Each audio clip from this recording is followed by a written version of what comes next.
अब आज हम परिमेय संख्याओं के बारे में फिर से पढ़ेंगे। परिमेय संख्याओं का पुनर्भ्रमण। परिमेय संख्याओं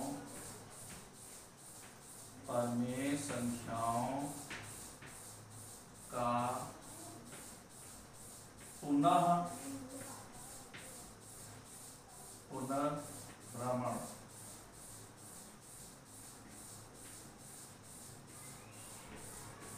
हम परिमेय संख्याओं के बारे में फिर से पढ़ेंगे।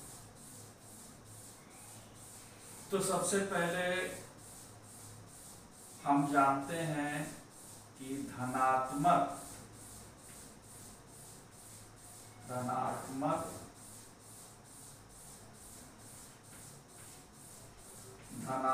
संख्याओं के वर्गमूल को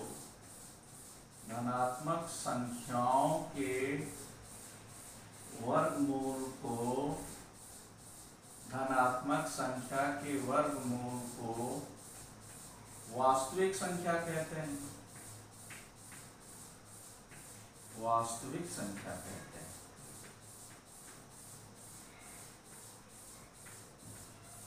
और जो ऋणात्मक होती हैं,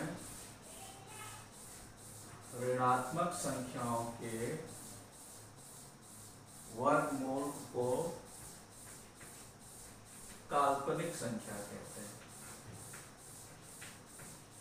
काल्पनिक संख्या।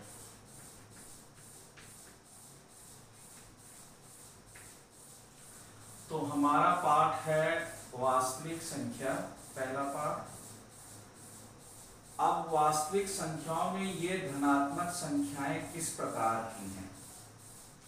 अगर ये धनात्मक संख्याएं पूर्ण वर्ग हैं, अगर ये धनात्मक संख्याएं पूर्ण वर्ग हैं या पूर्ण वर्ग नहीं है, या पूर्ण वर्ग नहीं है, दो प्रकार की बातें हो सकती हैं। तो यदि पूर्ण वर्ग हैं तो इनका वर्गमूल निकाला जा सकता है। पूर्ण वर्ग जो संख्या है उनका वर्गमूल निकाला जा सकता है। तो जो पूर्ण वर्ग संख्याएं हैं उनका वर्गमूल निकाला जा सकता है, और जो पूर्ण वर्ग नहीं है उनका वर्गमूल नहीं निकाला जा सकता। उनका वर्गमूल नहीं निकाला जा सकता।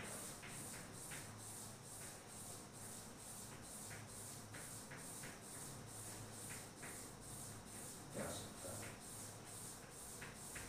तो जो पूर्ण वर्ग हैं, चाहे वो दशमलव संख्या हो, चाहे और कोई भिन्नात्मक संख्या हो, तो पूर्ण वर्ग संख्या जिसका वर्गमूल निकाला जाता है वह आपकी परिमेय संख्याएं होती हैं। वह आपकी परिमेय संख्याएं होती हैं। और पूर्ण वर्ग जो नहीं है उनका वर्गमूल नहीं निकाला जा सकता, वो आपकी अपरिमेय संख्या होती है। अपरिमेय संख्या। तो ऐसी संख्याएं जिनका वर्गमूल निकाला जा सकता है, जैसे करनी में 4, ये आपका परिमेय संख्या हो गई। करनी में 2 नहीं निकाला जा सकता, करनी में 3 नहीं निकाला जा सकता, करनी में 5 नहीं निकाला जा सकता, करनी में 6 नहीं निकाला जा सकता। तो ये सारी जो आप वर्गमूल नहीं निकाल सकते हैं, ये सारी अपरिमेय संख्याएं होती हैं, और जिनका वर्गमूल आप निकाल लेते हैं वह आपकी परिमेय संख्या होती है। अब आप कोई भी संख्या लिखें, देखें, उसका वर्गमूल भाग विधि से निकालने की कोशिश करें। यदि आप वर्गमूल निकाल लेते हैं तब तो वह परिमेय संख्या है, और अगर वर्गमूल नहीं निकाल पाते हैं, वो आप दशमलव के कई स्थान पर जाते हैं तब भी नहीं निकलता है, अंत तक नहीं निकलता है, तो वह आपकी अपरिमेय संख्या होती है। अब परिमेय संख्या की परिभाषा क्या है? तो वह संख्या जिसे हम P/Q रूप में लिख सकते हैं, P/Q रूप में लिख सकते हो, जहां P एक पूर्णांक है और Q भी अशून्य पूर्णांक है, अशून्य पूर्णांक, अशून्य पूर्णांक है। ऐसी संख्या जिसको P/Q में लिख सकते हैं, जहां P एक पूर्णांक है और Q अशून्य पूर्णांक है। Q शून्य नहीं हो सकता। शून्य क्यों नहीं हो सकता? क्योंकि शून्य से विभाजन परिभाषित नहीं है, शून्य से विभाजन परिभाषित नहीं है। इसके अलावा P और Q का उभयनिष्ठ गुणनखंड P और Q किसी और संख्या से ना कटे, तो P और Q का उभयनिष्ठ गुणनखंड केवल एक हो। ऐसी संख्या जिनमें एक को छोड़कर P और Q को में उभयनिष्ठ गुणनखंड कोई ना हो, बल्कि अगर हो एक तो सब में होता है। तो उदाहरण के लिए हम कह रहे हैं कि 3/15 हम ऐसे नहीं लिखेंगे, 3/15 इसको हम नहीं लिखेंगे 3/15 यह, बल्कि लिखेंगे 3 एकम 3, 3×5 15। ये सही तरीका है। यहाँ 1 और 5 का, अगर आप यहाँ 3 और 15 का उभयनिष्ठ गुणनखंड निकालें, यहाँ 3 और 15 का उभयनिष्ठ गुणनखंड निकालें तो 3 आता है, और यहाँ 1 और 5 का निकालेंगे उभयनिष्ठ गुणनखंड, उभयनिष्ठ गुणनखंड तो 1 आएगा। तो कहने का मतलब हमको 3/15 नहीं लिखना है। अगर कुछ कट रहा है, दोनों में उभयनिष्ठ है, इसका मासा ले लें, मासा से फिर दोनों संख्याओं को, अंश को और हर को भाग दे दें, अंश को भी हम भाग दे दें। तो इसमें से कुछ P और Q में कोई उभयनिष्ठ ना हो। अब P धनात्मक संख्या भी हो सकती है, ऋणात्मक संख्या भी हो सकती है। इसी तरीके से Q धनात्मक संख्या भी हो सकती है, ऋणात्मक संख्या भी हो सकती है। तो दोनों में से कोई संख्या हो सकती है। तो ये परिमेय संख्याओं के बारे में बात है। मैं बार बार बता रहा हूँ कि परिमेय संख्याओं में आप 6/10, ये 6/10, 6 भी पूर्णांक है, 10 भी पूर्णांक है, लेकिन इसको जो है 6/10 को ऐसे नहीं लिखेंगे। इन दोनों 6 और 10 का मासा निकालेंगे। 6-10 का मासा जो आता है, मतलब समावर्त आता है, वो है 2। अब दोनों, इन दोनों 6 को भी 2 से भाग देंगे, 10 को भी 2 से भाग देंगे। तो 6 को 2 से भाग दिया और 10 को भी 2 से भाग दिया, तो इस प्रकार से ये 3 होगा और ये 5 होगा। तो 6/10 ना लिख के 3/5 लिखेंगे। इस प्रकार की परिमेय संख्या को लिखने का तरीका है। कभी भी अगर 6/10 लिखा है तो उसको 6/10 ना लिख के, बल्कि उसको उनके न्यूनतम पदों में तोड़ देंगे। इस प्रकार से हम परिमेय संख्याओं को लिखते हैं। तो परिमेय संख्या की परिभाषा पुनः, ऐसी संख्या जिसे P/Q रूप में लिख सके, जहाँ P एक धन पूर्णांक है, Q एक धन पूर्णांक है, लेकिन Q शून्य नहीं है। अब इसमें से P धनात्मक ऋणात्मक कुछ भी हो सकता है, कोई छोटा हो सकता है, कोई बड़ा हो सकता है। तो इस प्रकार से हम परिमेय संख्याओं को लिखते हैं। अब अपरिमेय संख्या, अपरिमेय संख्या ऐसे हमने परिमेय संख्याओं को कक्षा 9 में संख्या रेखा पर, तो संख्या रेखा की बात करते हैं। तो संख्या रेखा,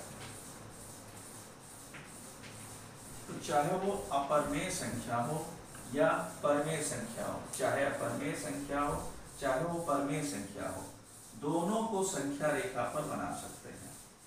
चाहे वो परिमेय संख्या हो, परिमेय संख्या को भी संख्या रेखा पर बनाना हमने कक्षा 9 में सीखा है, और अपरिमेय संख्या को भी हमने अपरिमेय संख्या को भी संख्या रेखा पर बनाना सीखा है।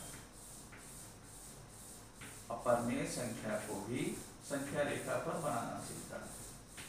कक्षा 9 में हमने परिमेय संख्या के लिए भी संख्या रेखा पर एक बिंदु है, अपरिमेय संख्या के लिए भी संख्या रेखा पर एक बिंदु है। लेकिन हमें प्रत्येक, चाहे वास्तविक संख्या के लिए हमें एक बिंदु यहाँ पर मिल जाता है। कोई भी वास्तविक संख्या है, कोई भी वास्तविक संख्या है, कोई भी वास्तविक संख्या है, कोई भी वास्तविक संख्या आप ले ले, उसके लिए कोई ना कोई एक बिंदु यहाँ पर मिल जाता है। लेकिन उल्टा अगर हम कहें कि क्या किसी बिंदु के लिए आप एक संख्या बता सकते हो, किसी भी बिंदु के लिए, तो वो कभी कभी आसान होता है और कभी कभी मुश्किल होता है। तो जब आप निकाल लेते हैं तो वो परिमेय संख्या होती है, और जब उस संख्या को आप नहीं निकाल पाते हैं तो वो आपकी अपरिमेय संख्या हो जाती है। ये अंतर है कि हर एक वास्तविक संख्या को आप संख्या रेखा पर व्यक्त कर सकते हैं। हर एक वास्तविक संख्या को संख्या रेखा पर व्यक्त कर सकते हैं, कोई भी संख्या हो।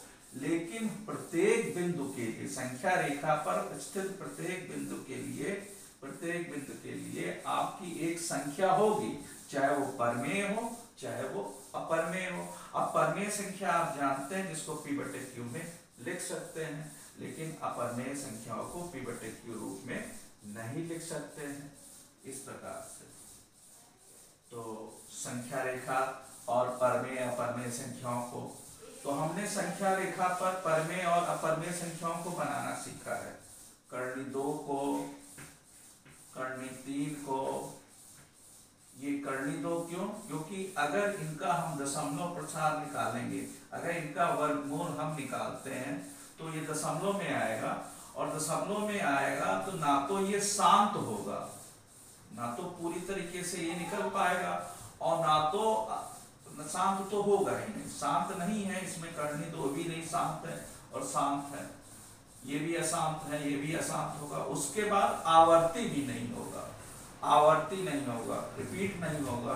तो इसलिए इसका दशमलव प्रसार और इसका दशमलव प्रसार निकालना बहुत मुश्किल है। हमेशा प्रश्न पूछा जाता है कि कर्णी 2 का वर्गमूल दशमलव के कितने स्थान तक निकाला जाएगा, क्योंकि आप कितने स्थान तक निकालना चाहें, 1 लाख 2 लाख स्थान तक निकाला जा सकता है। इसी तरह कर्णी 3 का भी वर्गमूल कई स्थान तक निकाला जा सकता है दशमलव के। तो हमेशा प्रश्न में पूछा जाता है कि कर्णी 2 के 10 का मान दशमलव के फलाना स्थान तक, आप बताइए कर्णी 3 के वर्गमूल का मान दशमलव के इतने स्थान तक बताइए।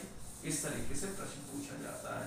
तो ये अपरिमेय संख्या है, ये भी अपरिमेय संख्या है।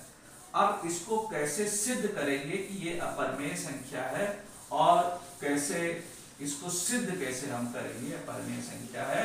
परिमेय संख्या की परिभाषा का इस्तेमाल करते हुए हम सिद्ध करेंगे कि कर्णी का 2 एक अपरिमेय संख्या, इसको सिद्ध करना है। ये कक्षा 10 में एक प्रश्न आता है,